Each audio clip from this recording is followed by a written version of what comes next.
Hello everybody, and welcome back to another episode of Cooking with Olivia. Before we get started, I just want to say, where have you guys been? It's been a while, I know, but I'm back making more videos again, and I want to show you today how to prepare for your barbecues this summer. So what I'm doing is today I'm going to be making barbecue ribs. We're going to have corn on the cob, hot dogs, chicken, potato salad, baked beans, and whatever else I feel like making. But I want to show you guys today how I prepare my barbecue ribs, how I prepare my ribs. First, all the meats that I'm using today, we've purchased from Sprouts, which is, they have organic meats there. These are pork spare ribs. Alright, you want to take your pork spare ribs and you want to wash them off, rinse them off really well, take off any excess fat that you can. And what I do is I boil my ribs in a pot of water. I pre-boil them so it doesn't take long on the grill, so they can cook through.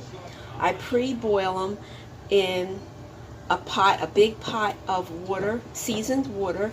You can put whatever seasons that you use. I use adobo, garlic, I use red pepper, and I use onion powder and garlic or garlic powder I use.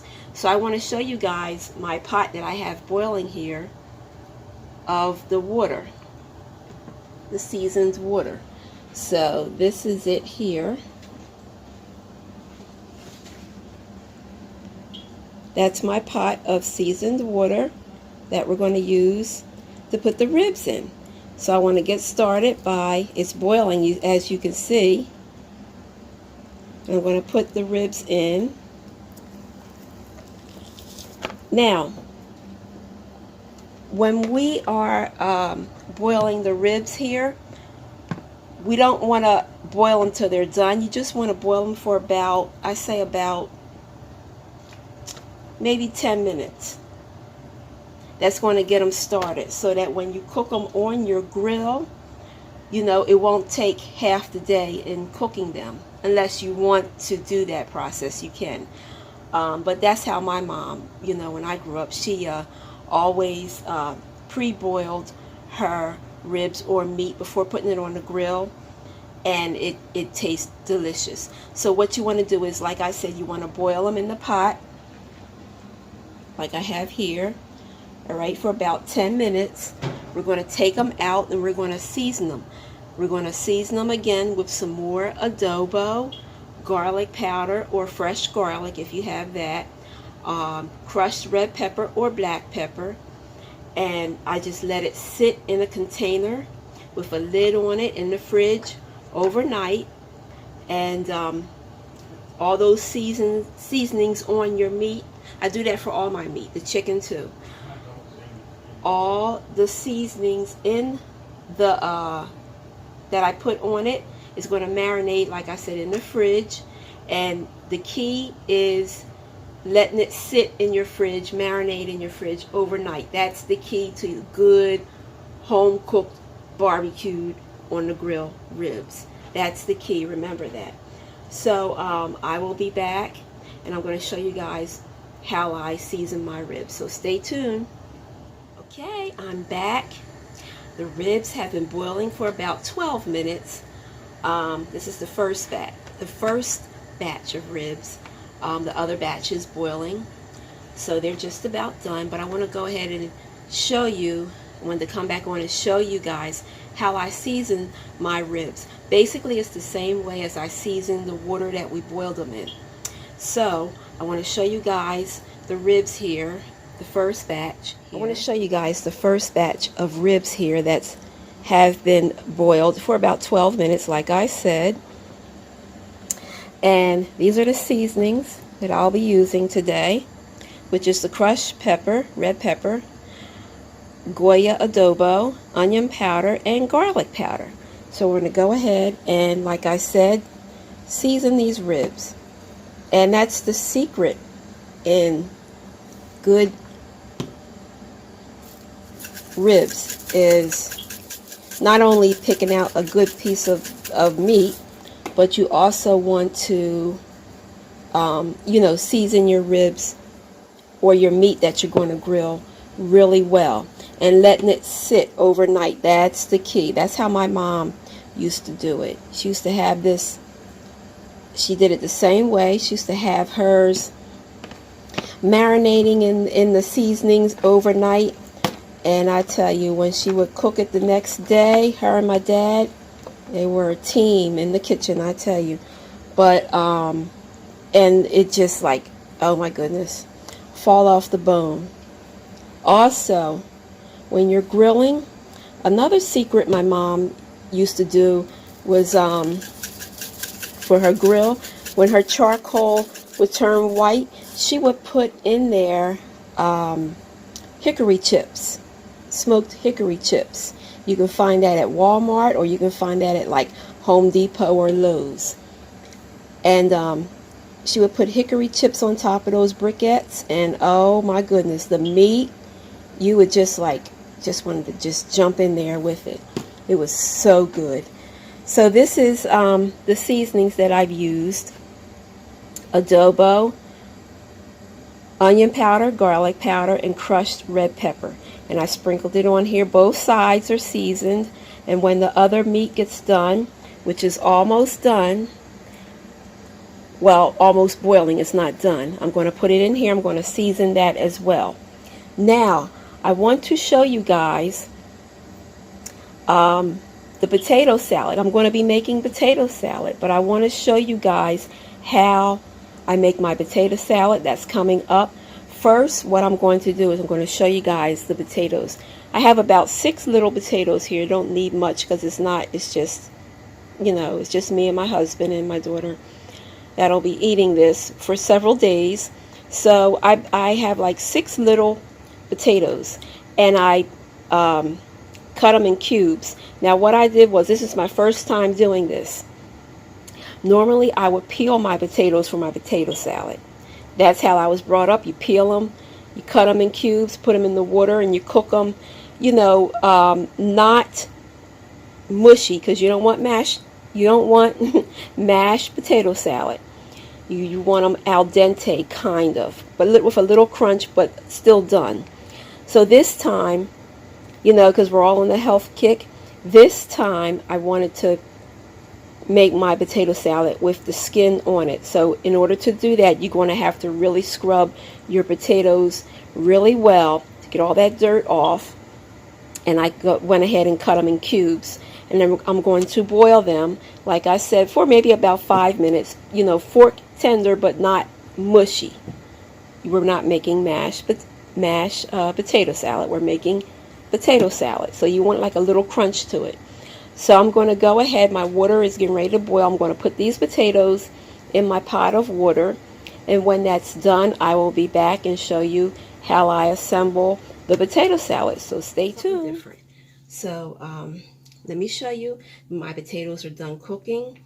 So, and I put them right in the fridge. After you've done cooking your potatoes, you want to rinse them off in cold water to kind of shock them so they don't go any, you know, more softer.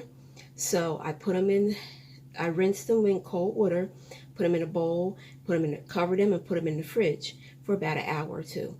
So now I'm back, and I want to show you guys how I assemble my potato salad. I already went ahead and put adobo seasoning on it. Like I said, I use adobo, I use paprika, and I sprinkle a little parsley on top of it. I also use mustard and the main ingredient, mayo. Okay, so some people put sugar in theirs and pickles. I don't do that.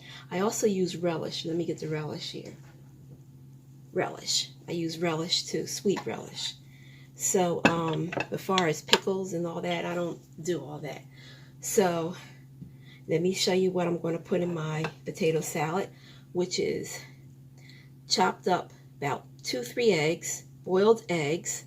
Okay, I have carrots here, shredded carrots, and I have diced half a stick of celery, and I did about a quarter of an onion diced up real small. All right, so here is the potato salad. Here is the potatoes, okay?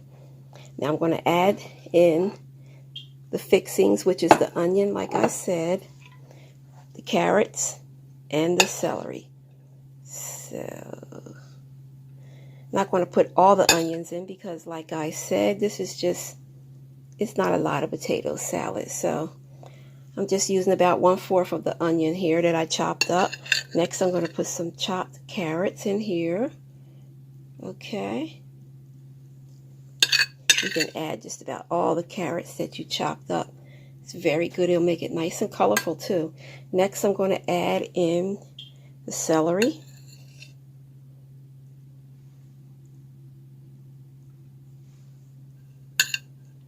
All right. Then next, I'm going to add in my egg. I'm going to add in as much of this as I can to it.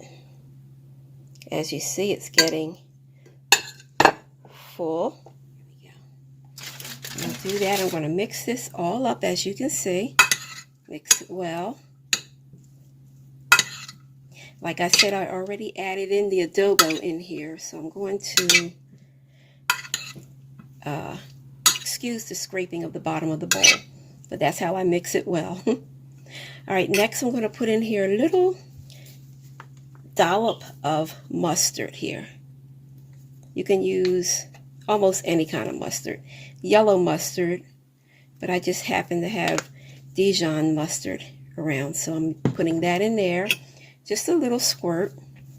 That's going to give it added flavor, added goodness to it.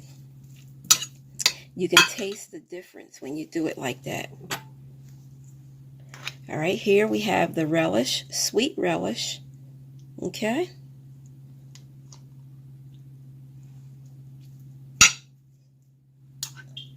And as much as you like, some people like their potato salad really sweet.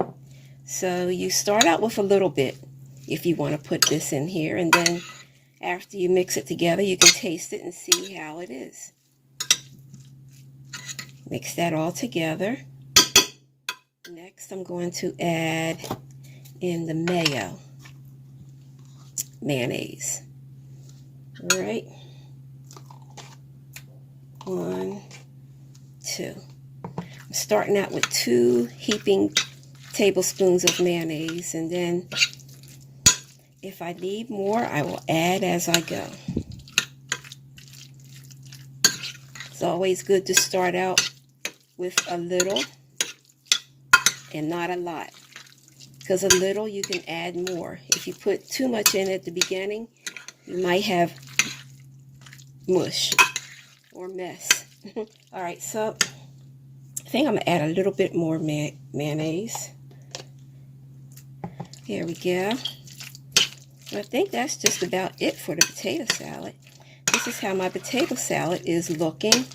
Don't forget to taste your potato salad. You might need a little bit more seasoning, or, you know, whatever. So you season it to your liking. All right, so now I'm going to put, let's see, parsley. I'm going to use parsley on top. I never did that before.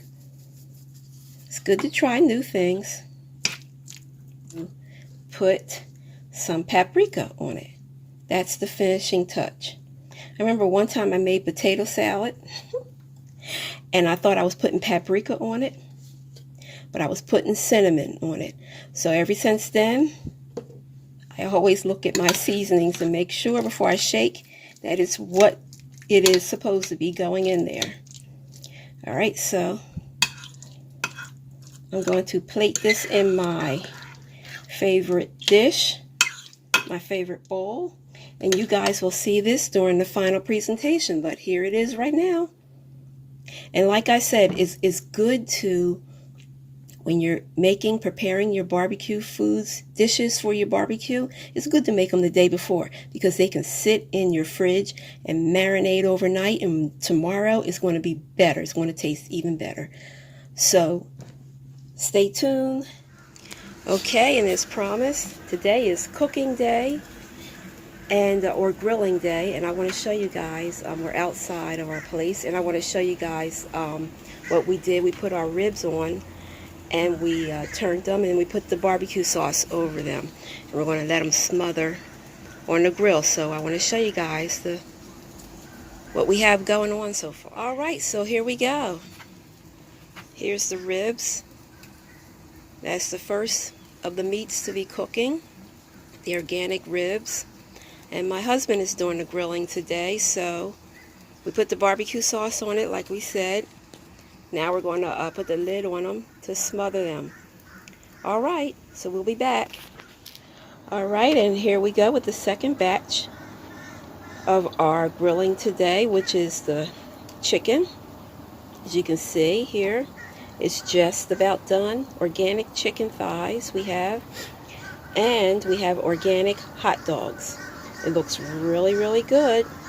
So the next clip you'll see will be the final presentation of today's meal. And we're back with the final presentation of everything as promised. Here we have our hot dogs, organic chicken, and organic ribs. Now when you're grilling your organic meats, they cook differently. I noticed they don't produce a lot of, the grease that you get with the regular pork spare ribs and all, and the chicken. It's not like that. And it doesn't, it's not dry or anything. It's moist and it's delicious.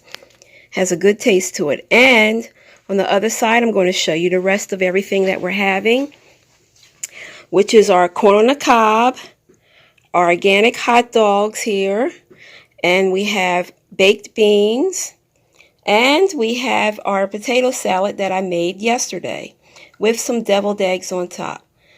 Also, we have homemade lemonade. Let me take this off of there, which doesn't look professional at all. Homemade lemonade here. And we have, I don't know if you guys have ever tried this. This is orange and grapefruit sparkling beverage. It is very, very good.